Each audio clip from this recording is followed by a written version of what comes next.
How to easily return Savana products.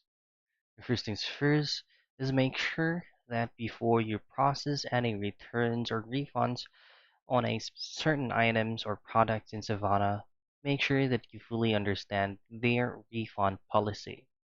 Now, there are also requirements from their returns.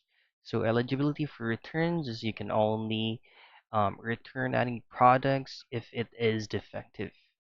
And then you must request a return within 14 days of receiving your order.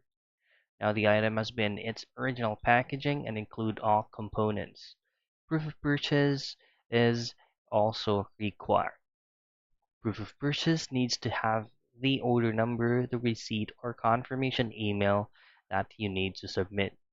Now, promotional or discounted items are final sale and cannot be returned.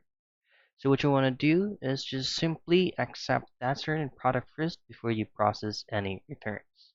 So that is how you easily return any products from Savana.